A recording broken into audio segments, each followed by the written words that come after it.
Hello everyone, welcome back. In the last video I went through how to break numbers down into their prime factors or prime factor decomposition, and this was the example that I went through at the end of the slide. Now I'm going to go through how to work out the highest common factor and the lowest common multiple. The highest common factor is, well, we've already seen it. It's when we can use to cancel down big numbers in a single operation. Sometimes, however, it's not as easy to see the highest common factor, so a shortcut or fast method is needed to compute it. Here's an example. Work out the highest common factor of 108 and 144. Now 108 and 144 were two examples that I used on the previous slide, and they broke down into their prime factors as such. Okay, 2 times 2 times 3 times 3 times 3, and 2 times 2 times 2 times 2 times 3 times 3. So if you haven't done the prime factor decomposition, you're going to have to do that first in every question. And then, well, what you do is you say, well, what's common in both? So there's a 2 in the 108 and a 2 in the 144, and I will sort of mark them in above on the top set of numbers.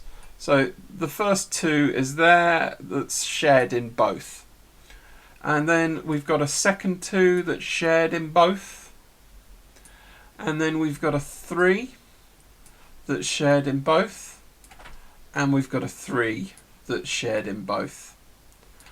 Now, although there's an extra 3 in the top one, the 108, there is not an extra 3 in the 144. So those are all the common factors between 108 and 144, which I've circled in green. Okay. Now, if you take those factors, 2 times 2 times 3 times 3, that will give you 4 times 9, or 36. And we have just found the highest common factor of 144 and 108. It means that 36, I can divide both 144 and 108 by 36 to get the lowest possible factor out. So that's a really important thing to be able to do. Okay, just extend the page a little bit so you can see that properly. Yeah. Good. I think 3 times 36 is 108 and 4 times 36 is 144. Multiples. So let's go on to multiples. Multiples are essentially times tables. The multiples of a number are the products of that number with another integer. Essentially times tables. So the multiples of 5 are 5, 10, 15, 20, 25, and so on. Common multiples. If you compare the multiples of one number to the multiples of another number, a common multiple is one that appears in both. So here's an example. I'll just send it further up the page. Multiples of 5 and multiples of 7. So we go through our 5 times table: 5, 10, 15, 20, 25, 30, 35, 40, and so on. Multiples of 7, 7, 14, 21, 28, 35, 42, and 49. So 35 is a common multiple of 5 and 7, and so would 70 and 105, and so on.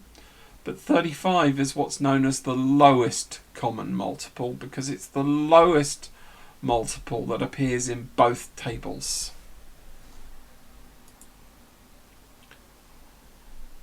The lowest common come across here. The lowest common multiple is the lowest number that appears in the times table of the two integers. So you could have 70, 105, 140, etc. as other common multiples, but we want 35 there. The above example should be straightforward. However, list the multiples. Yeah, okay.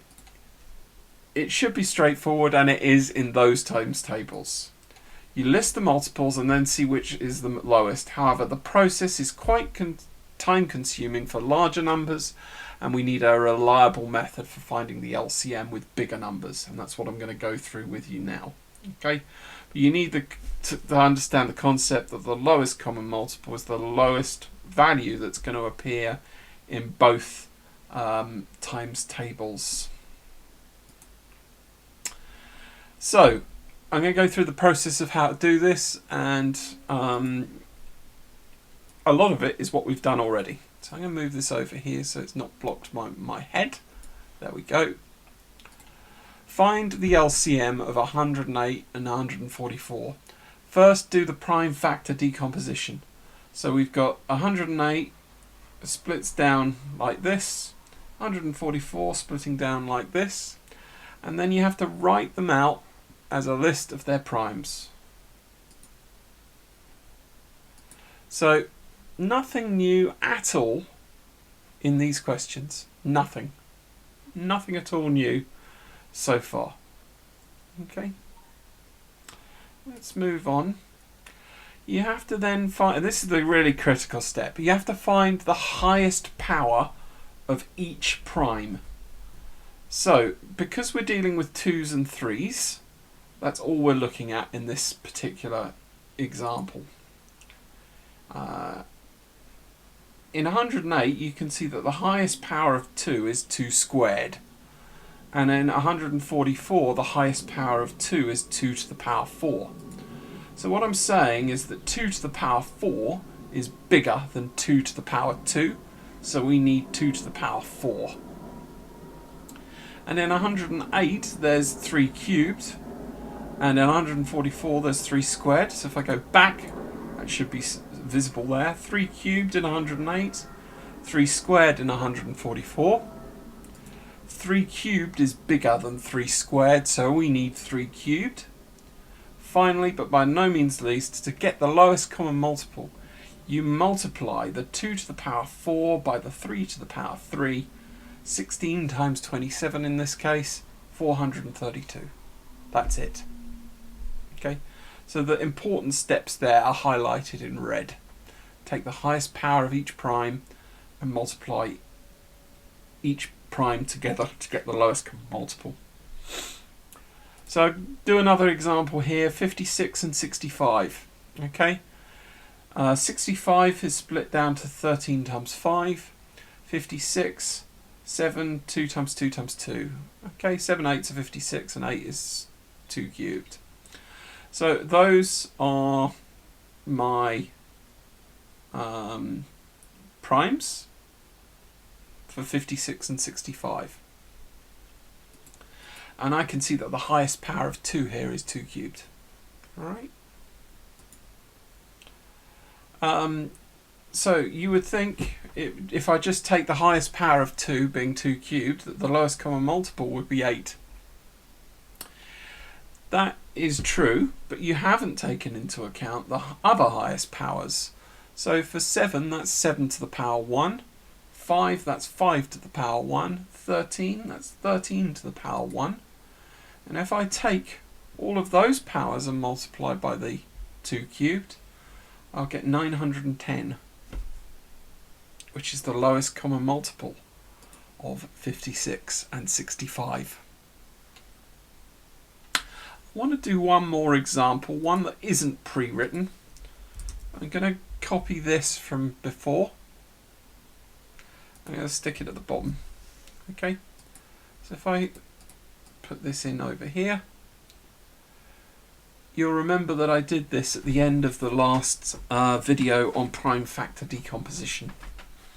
Okay, you've got 60 and 72, and that's split down into for 60, 2 times 2 times 3 times 5, and for 72 that's split down to 2 times 2 times 2 and 3 times 3. So if I go and extend my page now and just have this at the top. Okay, let's get my pen and I'm going to write all of the relevant numbers. Okay, so we've got 2's here, we've got 3's, and we've got 5's. what is the highest power of 2? Is it, get my highlighter, 2 to the power 3, or is it 2 squared? Well, 2 to the power 3 is bigger than 2 squared, so I'm going to need to write that here. 2 to the power 3 is bigger than 2 squared. What about 3's? Well, I've got 3 to the power 1 and I've got 3 squared. 3 squared is going to be bigger than 3 to the power 1. And then finally, I've got 5 just on its own, 5 to the power 1. Alright, so if I go and just highlight those 3's, just so you can see that I haven't forgotten them up here. 3 squared is bigger than 3 to the 1, 2 cubed is bigger than 2 squared, and 5 to the 1 is just on its own. So that means, if I put in a pen, there we go, LCM, lowest common multiple, will equal 2 cubed times 3 squared times 5. Now, if that's too much for you to do in your head, I understand, you can use a calculator, but I'm going to have a go. 2 to the power 3 is 8, 3 squared is 9, and then I'm timesing by 5. 8 times 9 is 72. 72 times 5, I think, is 360. And that will be our answer. Let me just double check it on the calculator. No point me switching the webcam on for this because it's quite straightforward. 8 times 9 times 5, 360. Perfect.